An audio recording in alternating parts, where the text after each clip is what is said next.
Before we get into the show, I wanted to put out a hiring call.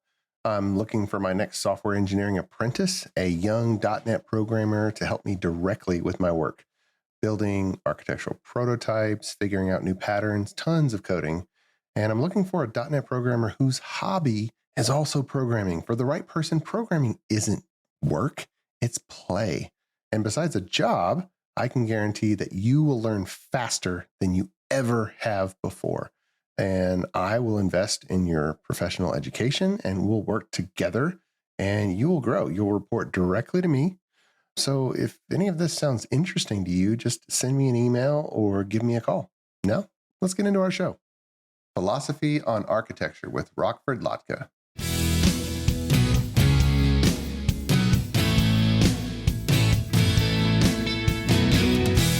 The Azure DevOps Podcast is a show for developers and DevOps professionals shipping software using Microsoft technologies. Each show brings you hard-hitting interviews with industry experts, innovating better methods, and sharing success stories. Listen on to learn how to increase quality, ship quickly, and operate well. And now your host, Jeffrey Palermo. Welcome to the show. I'm Jeffrey Palermo, your host for helping you and your teams move fast and deliver quality and to run your software with confidence in Azure, all while using everything that the .NET ecosystem has to offer. The podcast is sponsored by ClearMeasure, a software engineering firm serving companies with very important business critical software projects, and ClearMeasure can deliver those. You can find them at clearmeasure.com. A quick announcement, we're in our second year of my architect forums. You can sign up for the next session. You can find a link in the show notes. And basically, if you lead a software team and you're looking to collaborate with other peer architect leaders, then just sign up at the link. We understand there's tons of educational avenues for developers and how to write code and build certain applications, but not so much for people who are actually in a role where they need to lead groups of developers. And so this is a peer forum where we can sharpen each other. And if you're looking for Programming with Palermo, my video podcast, you can just search for it in any of the directories and you'll be able to find it. Now, my guest today on the show is Rockford Lhotka. He's the VP of Strategy at Xebia and the Chief Software Architect at Marimer LLC.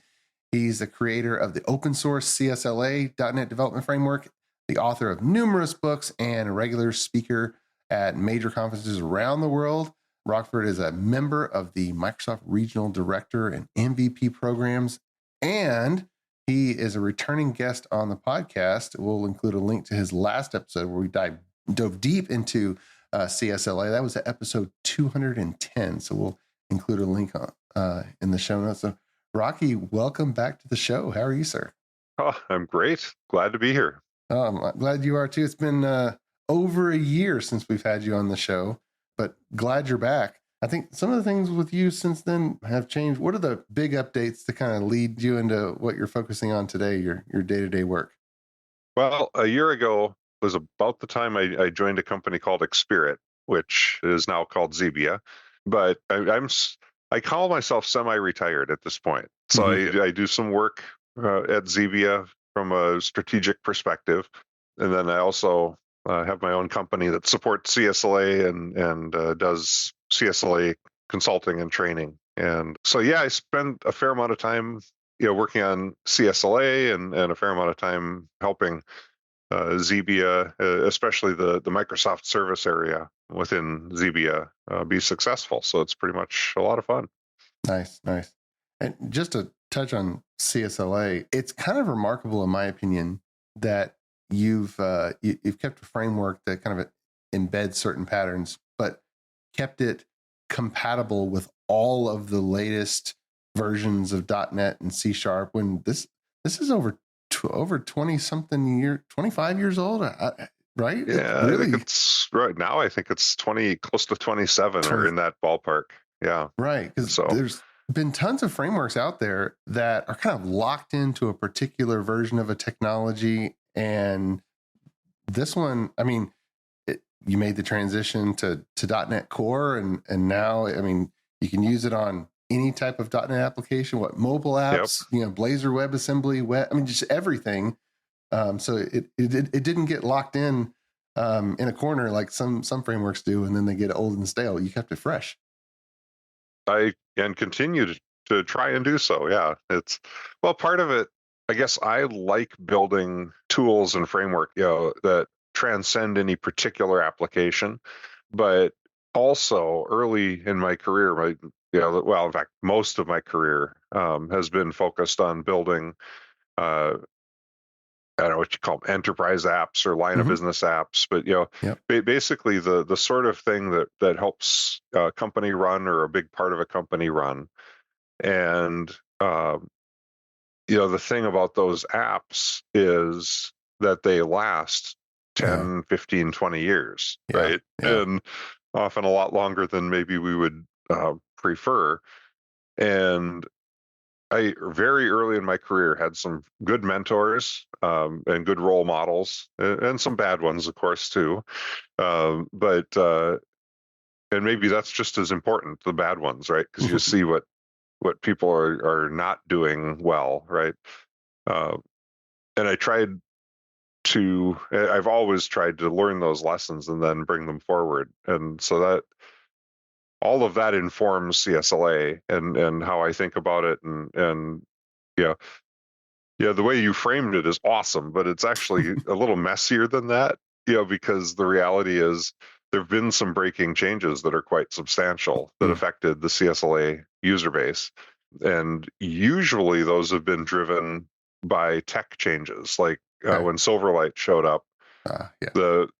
It was a major rewrite because prior to that, CSLA assumed Windows. And, Silverlight was I had a team of, I think, 5 people, and we worked for about 3-4 months and really did major changes because we couldn't rely on Windows. We couldn't rely on reflection. There was a bunch of stuff that, and that one thing, I look back through the history of CSLA, and there's probably 2 major inflection points. One is it originally I maintained it in both VB and C#. This was at the beginning of .NET, right?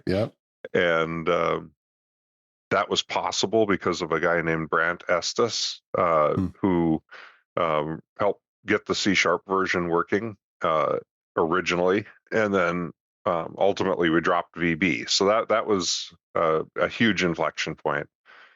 And then the other one, that we were just talking about, was this divorcing from Windows.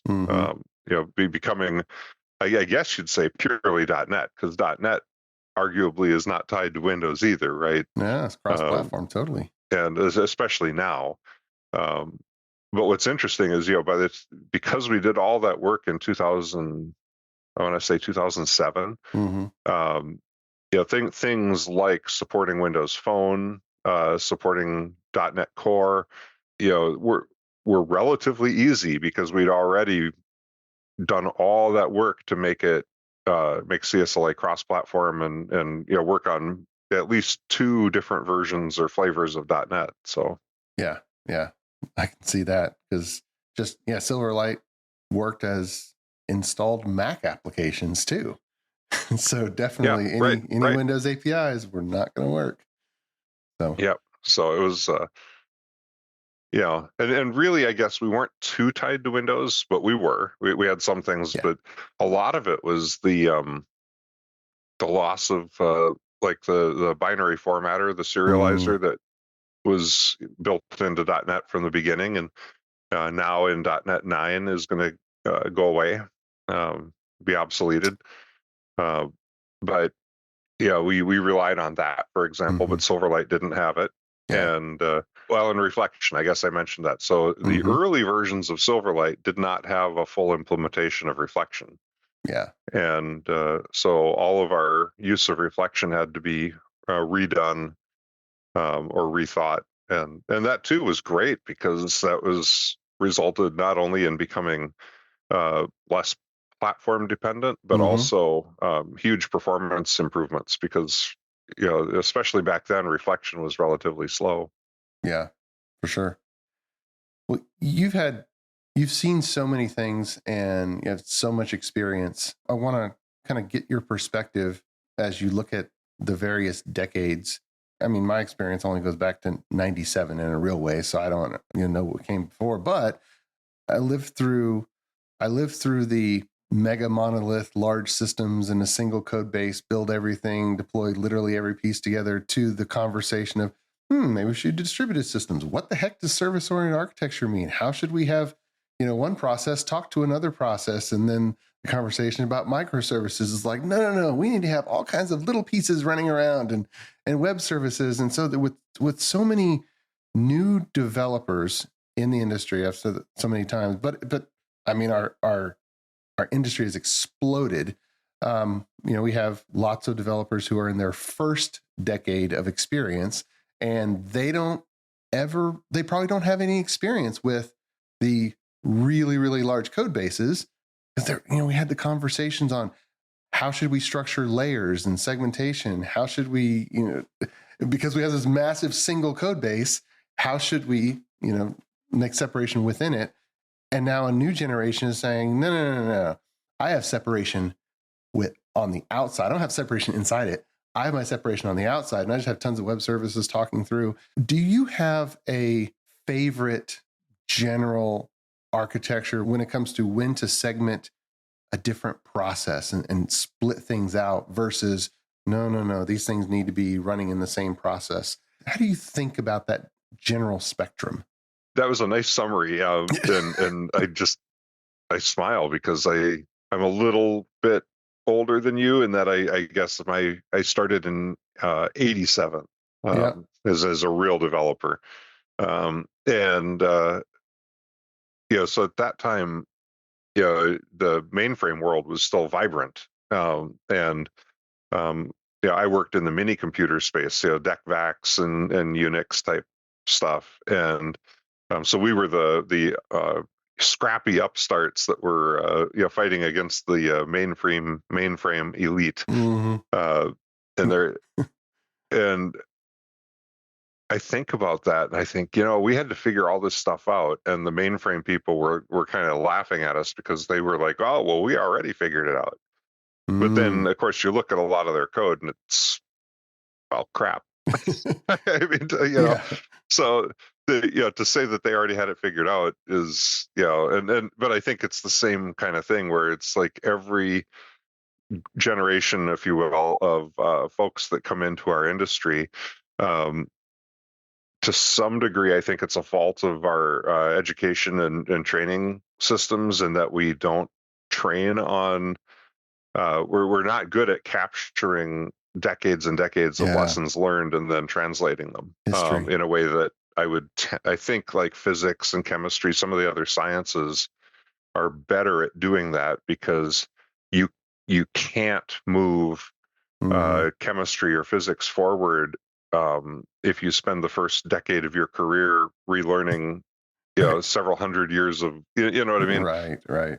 And I'm not really answering your question, am I? But I'm going on. You are. But I think it's important that we think about think forward. And I guess it's maybe not you and me, but it's the educational systems. But how do we short circuit this whole thing where people feel like because I'm not aware of like a history of computer or software architecture class in a college, right? But there should be one, because we've gone through, procedural programming, linear programming, procedural programming, component-based, object-oriented services, all of these different architectures, and there's lessons to be learned from all of them. And I think part of the problem, to come back to maybe a more direct answer to your question, the problem is people are always looking for like the one architecture that I can use to do all of the things. Yeah. And I think that's ridiculous, because any large scale business application in particular is going to have different problem spaces inside the overall solution some of which are going to be really, really well served by well layered, well organized client server type application for a variety of reasons. Other parts of the application are probably more volatile, which is where really service-based solutions come into play as a deployment vehicle more than anything else. And the reason you need a service is because the service implementation changes independently of the rest of the app or other apps that are using it. And if that's not the case, right? Like I've seen people create services for something that never changes. Yeah. And I'm like, okay, really, that should have been a DLL, because why are you doing all of that expensive cross, network-based communication and all of the infrastructure and everything to run this service that you haven't changed, you don't expect to ever change it. It's probably going to stay the same for 20 years. It should be a DLL so that it's running in process. Yeah. Because, but the flip side, where maybe I've got some regulatory compliance check and the regulations change on a regular basis because of, maybe municipal, county, state, or federal, legal changes, and it's highly unpredictable. And why would I redeploy all my other apps and have to rebuild them? When I could isolate this volatile bit of functionality into a service, now I can cost justify running a server, the infrastructure for it, and I can cost justify the overhead of calling it over networks all the time, because I'm like, hey, look at all of the pain I'm saving myself. And I guess now I'm on a rant here, but I'll come back to, really, to me, we don't ask why nearly enough. More developers need to put themselves in the mindset of a 3-year-old and say, why are we doing this thing? What's the cost benefit analysis on this particular architecture? And I was going to say right now, but it's hard to imagine in the current state of things where having a bajillion services is cost effective. Yeah. Right. There's just so much complexity and overhead in both tech and people levels, which is not to say you shouldn't use services, because you absolutely should if you have a problem they solve. Yeah. But the cheapest software model or architecture that we have today is an N layer architecture where things are well separated. Separation of concerns between presentation, business logic, data access, even if they're all running in the same process, which ideally maybe they are, because that gives you the best performance overall and so forth. But again, you got to say, why am I doing this thing versus something else? Yeah. Yeah. I remember probably in the early 2000s, jumping onto a team, getting into a system where I wasn't involved in the code base. It was several years old, but it was .NET, so it was only 5 years old. Come to think of it, but it was already a mess. It was already a mess. Yep. It would be derided with what is now, people use derogatory term. Oh, it's a monolith. What they really mean is it's like this big chunk of spaghetti code. You can't pull it apart, and every time you change something else breaks. But it was just all one Visual Studio solution and didn't have any automated tests. Of course, in the beginning, the early 2000s, test-driven development was just starting to be adopted. And I've seen some people say, okay, because so many, single Visual Studio solution code bases have been a mess, therefore, it must be the fault of that chosen architecture, as opposed to, no, the architecture could work just fine. It's just they made a mess. And then they just say, I must use microservices. I heard that at a conference. It must be better. Well, yeah, and I think way back to, don't ever use a go-to. And, this goes... Go-to considered harmful. back to basic. Of course, had go-tos right Yep. all over the place, but other languages that like C, there's languages that have go-tos. We just never use them because we're like, oh, right, the use of a go-to results in spaghetti code. Yeah. And generally that's true, but it doesn't have to be if you have discipline. Yep. But the tools don't help, right? That I think it's true. That tool does not help. And then you're right. If you start at the beginning of when Visual Basic started to become a real thing in 91, 92, 93, the pattern was that you put all your business logic in lost focus and button click events. Mm-hmm. And have no separation of concerns between the concepts of data access, business logic, and presentation. There was zero separation. And not that you couldn't, just that nobody did, and the tools didn't help, right? And I roll forward from that all the way to today, and still today, you fire up Visual Studio and you open the Blazor template because that's right. the new hotness, and I do love Blazor. But what's the easiest way to write code in Blazor? Well, start putting your business logic in button click events. Right. It hasn't changed. The tooling still leads you down this path of where do I put my code? Well, it's obvious that they must have thought we should put it in button click because that's the only thing in the tool. Yeah. And you have to take a step outside of the tool itself and look around and say, oh, well, what are my options, right? There's, different kinds of, there's clean architecture, there's CSLA, there's, vertical slice architecture, all sorts of different things that then you have to go explore and learn and figure out, which one resonates with you and you think is going to solve your business requirements over a 10 to 20 year period, right? It's like, okay, that's a huge responsibility. And then you have to get your entire development team to buy into that, not just the architecture, but the implementation of the architecture, right? Because an architecture is just a bunch of diagrams on paper. Yeah. And so this is where, and of course, living in this world all the time, I think, CSLA, back when it was an acronym, the A stood for architecture.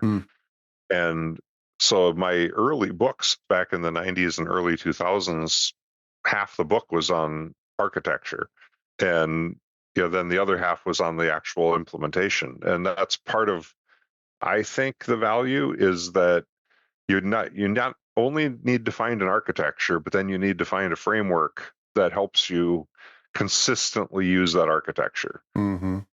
And another good example is the MVVM design pattern, which is not really an architecture, but it's a pattern for building presentation layers. Yeah. And then how do you consistently follow that pattern? Ideally, you'd have some tool that helps you. Well, that tool expresses itself, or did, as a whole bunch of competing MVVM frameworks, right? Yeah. And which I think was awesome. I'm saying this is a good thing because that's what you need to translate, a pattern or an architecture, which is pretty academic, into something practical. That, especially if you start thinking, oh, I'm going to have a development team of 10 people or 20 people or 120 people. You can't. Sadly, I think it's unrealistic to think I'm going to get all of those people trained up and thinking the same way about how to implement something. I need some sort of guidance that's there day in and day out, and that usually expresses itself as tools, frameworks. These days, we've got this really powerful capability of creating analyzers inside of .NET that in Visual Studio, for example, express themselves as the little light bulb and red squigglies, and I think warnings. too few people use those, right? Those are So Jason Bach wrote a whole set of analyzers for CSLA years ago. Oh man, that was one of the best things that ever happened, because when people are using CSLA and they forget a common, it used to be, I spent a lot of time on my forum, which is now a GitHub discussion group, but a ton of time pointing people to the FAQ that says, yes, you have to have this attribute, or yes, you have to, whatever. Yeah. Well, now the analyzers do it. Nice. You know what I mean? Boy, that rambled pretty far. So let's see where you want to go next. Many thanks to our podcast sponsor, ClearMeasure. ClearMeasure is a software architecture company that empowers clients' development teams to be self-sufficient, moving fast, delivering quality, and running their systems with confidence. Whether starting a new project or developing new technologies or techniques, ClearMeasure sets up your team to deliver world-class results. Learn more at www.clearmeasure.com. ClearMeasure, empowering software delivery. ClearMeasure is also happy to be a sponsor of the video podcast, Programming with Palermo. Watch, learn, and program alongside Chief Architect Jeffrey Palermo. Videos are added weekly and available on syndicated locations supporting video podcast or by visiting palermo.network. Tune in today. So, yeah, no, this is good. The two things I want to come back to, one is the vertical slice was horizontal, and then architecture diagrams. So you were mentioning clean architecture, vertical slice, onion architecture, client server there. And I got to thinking, how's a developer who doesn't have the benefit of, working under an experienced architect who can kind of show, how do they even know what the competing choices are? I think, like you mentioned, the education system at universities, but if we just distill it down to generally favoring vertical segmentation with vertical slice architecture versus generally favoring horizontal, layered architecture, are there any slam dunks that you found? Like, for talking to the database, separating vertical or horizontally versus in the UI, separating vertically versus horizontally. Are there any rules of thumb that you kind of generally go to where it's not literally just, oh, it depends, flip a coin, but generally you tend to favor it more, or you find more situations where you end up choosing, one versus the other? I'm going to answer it this way, in that I think we've got this discussion thing going on in the CSLA forum about, vertical slice versus clean architecture and mediator CSLA, and then it's a great discussion. People should feel free to jump in and enjoy. But I think ultimately, when I look at this, I think the job of an architect is to figure out what is the broad architecture or architectures that are going to be used when building an app. And of course, I'm thinking of an application architect here. And when I think about that, I want consistency, because consistency provides maintainability. Again, we're building, at least I'm building line of business apps. And so I'm thinking we're going to maintain this thing, or somebody's going to maintain it for the next 10 to 15 years, right? And the last thing I want is for every time they go into a different part of the app that they're going to have to learn an entirely different architecture, coding patterns, standards. That's crazy. How could you possibly cost justify that? So if you interpret vertical slice as every vertical slice gets to do their own thing, that's ridiculous. That's absurd. I like the idea of basing software around user scenarios or use cases. And in that regard, you can think of a user scenario as a vertical slice, right? It's like, hey, one or more users need to do this task. We need to build software to support that set of users on that task, right? Vertical slice, clearly. And within the business domain, they should be able to figure out how they're going to do that, right? But technologically, they should follow the architecture and patterns that have been set out app-wide. And hopefully that makes sense. And so in that regard, I think a combination of vertical for business needs, but horizontal for tech needs is the way to approach this. And when you think about, at least when I think about, when I visualize the layers that I do it like a layer cake. I guess I always have. Mm-hmm. I don't think it's that different from like the onion approach or whatever, or a hexagon. I think of hexagonal architecture. Yeah, I think it's just visual ways of expressing similar concepts, which are that at the heart of it is separation of concerns. Mm-hmm. And really, you touched on this, and I think maybe I did earlier. The thing that has been a problem, a thorn in our side ever since Visual Basic and Power Builder and all, SQL Windows, all these things became popular in the 90s. All of them led us down this road of putting business logic in the UI. Mm-hmm. Right? Yeah. I mean, that's just, and we still have that problem today, like I said. And that one thing all by itself, if you can separate your business logic and keep it out of the presentation layer, the presentation layer is volatile. Mm-hmm. Right? Every 5 to 10 years, we completely seem to rip off and replace the way that we think about UIs. Right? Yeah. We were green screen terminals, and then we were Yeah. GUIs, and then we were browsers, and then we were mobile, and I mean, we don't know what's next, right? I mean, it could be AI text-based, or I don't know. The vision, but and the pinch. point being, yeah, that's right. Do a little force choke on the software.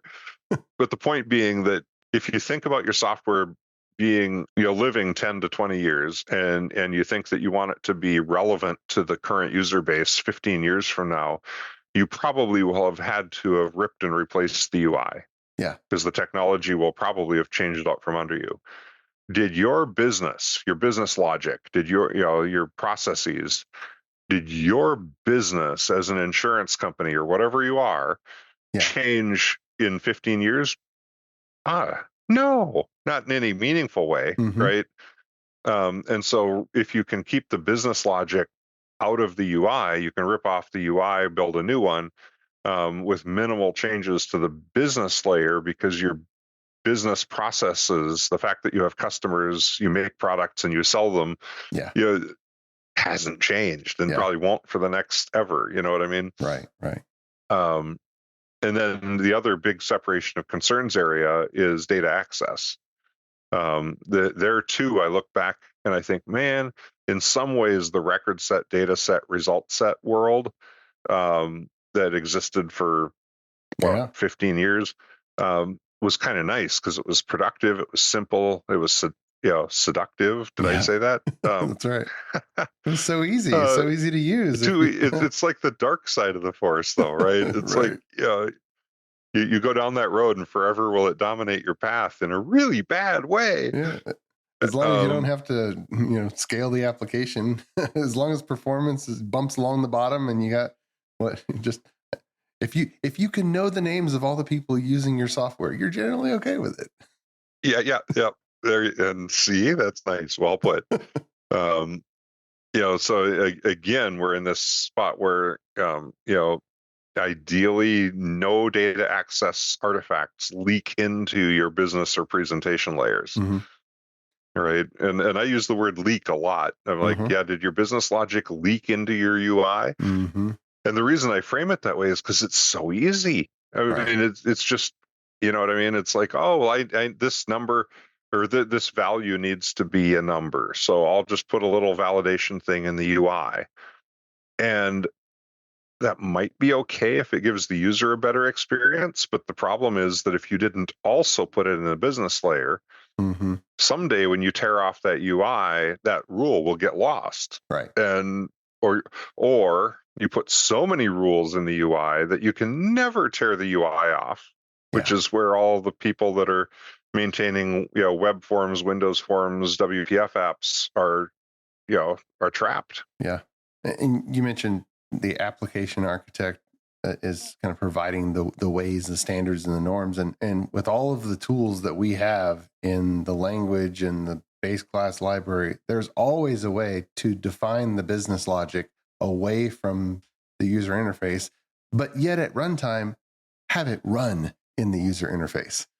We have Yes. plenty of ways to do that. So our hands aren't tied. We don't have to pick either or. But as you're talking, I was thinking, the user interface is the one that we encounter the most. And we think, oh yeah, all the code is in the UI. And of course, if I'm in a file that has some HTML in it, then I'm in a code file that is making things that I'm going to see. That's what HTML does. It formats, kind of lays out the screen. So I'm in interface code. But you mentioned data access, which that's interfacing with a database server, which is running outside of my applications process. If I'm going to send or read something from a queue, I'm interfacing with something else. If I'm going to call a web service at some other third-party system, that's an interface with something else. And so how I keep it straight in my head, I want to know how is the UI and the data layer, those are kind of like big ones. But generally, would you agree that this same really rule of thumb applies for every type of interface, no matter the reason that we would, leave the boundary of our currently running deployed process and reach out to somewhere else? That generally we want to keep all of our business logic away from all types of interfaces? Or are there some exceptions in your mind? Yes. Yeah, no, absolutely. The way I think about it again, or visualize it, is like a layer cake. And the reason I do that is because at least in my mind, at the top of the cake is the interface that you are exposing to the world.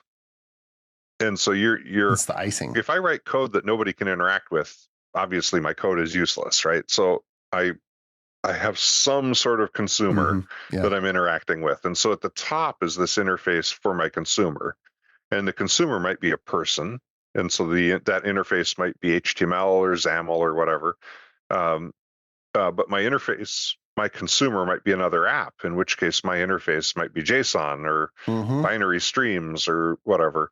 Or my interface might be a physical device, in which case my interface might be some like blinking lights or, I don't know. Right. But the point is, at the very top of my cake, there's an interface for my consumer. What a quick mic cutout. You're talking about the layer cake, and you always have some type of interface.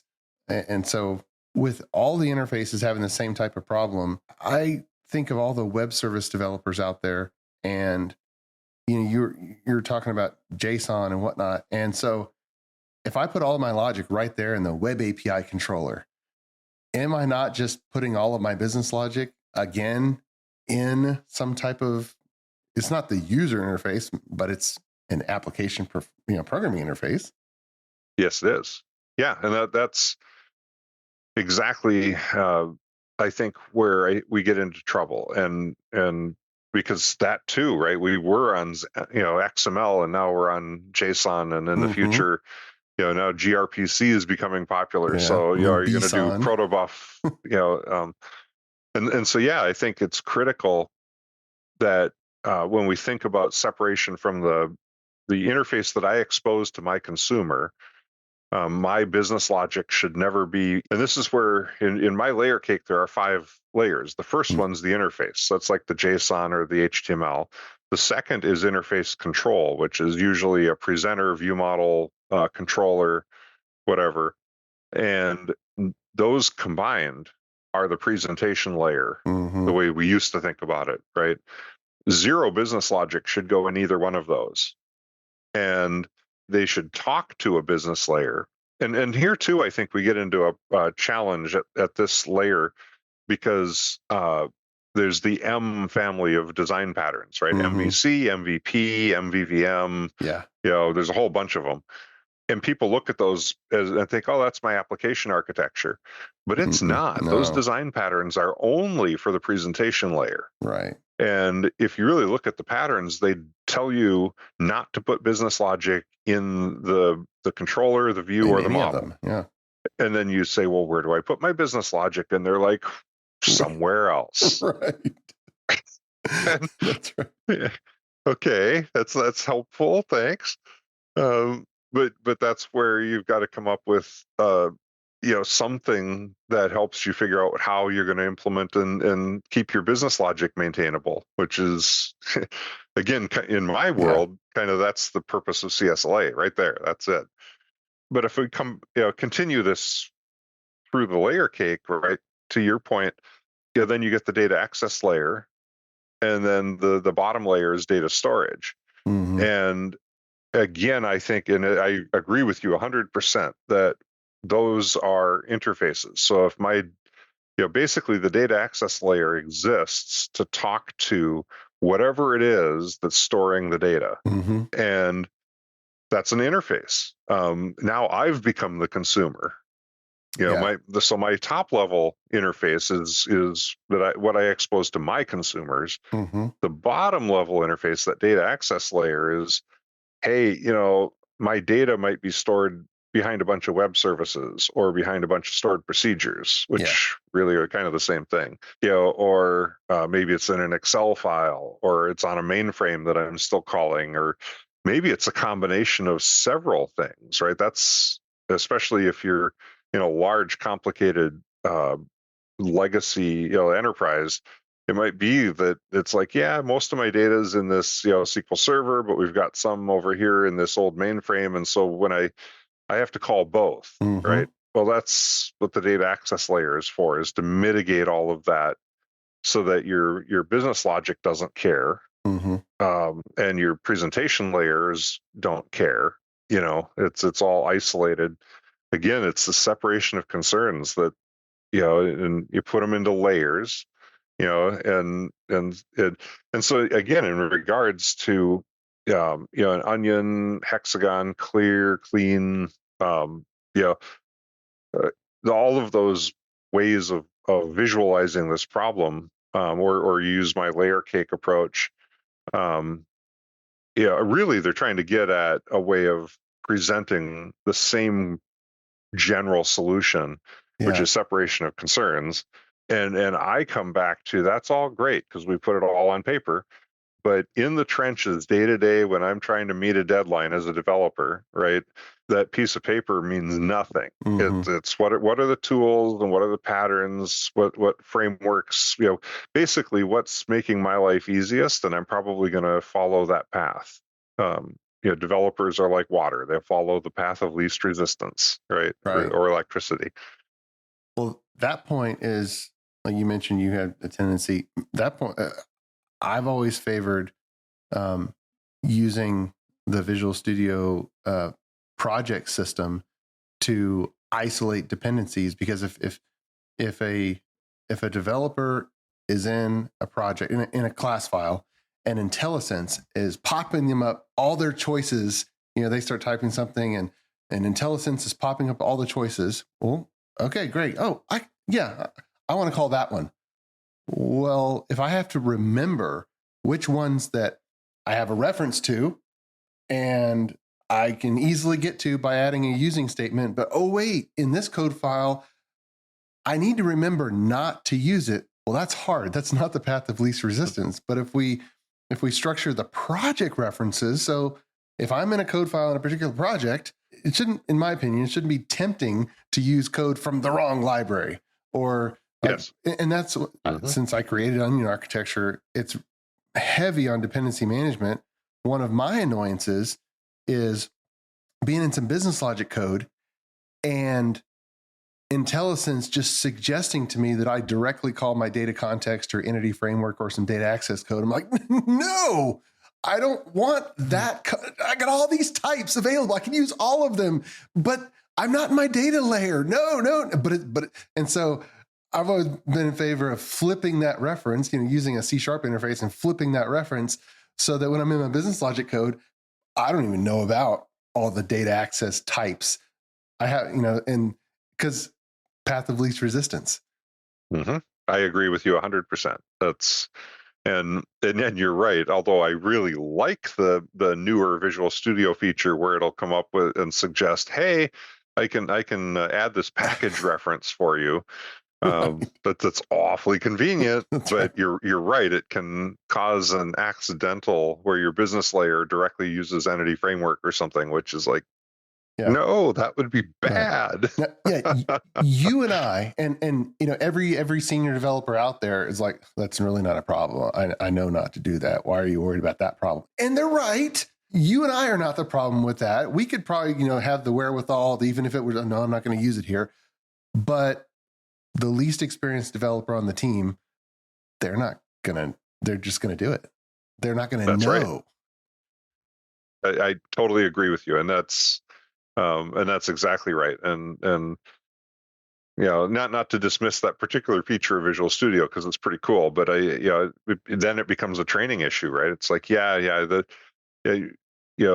Miss Junior Developer, please don't ever use that feature, right? But that's not new. I think back to one of my very first, quote unquote, real jobs, and I worked for a guy named Mark, and Mark had written up this document listing the features of the language and platform that were available, and then also listing all the language features that were off limits. Nice. And me coming directly out of university into this thing, I'm like, oh, but that's a really cool feature, and you've ruled it out. And I was I'm sure I was a thorn in his side because I'm like, hey, this is a great feature. And he's like, yeah, but if we start using that feature, then everybody has to learn that feature, right? And it's a nuanced feature that would be easy to get wrong, and we're better off if we just stick to these other simpler features. And I'm like, but I think I look back on, I learned so many lessons from that because he was right. Even though I railed against the boundaries that he'd set, he was totally right because we had this highly maintainable code base that was highly consistent. Every you could look at a piece of code and not be able to tell which developer wrote it.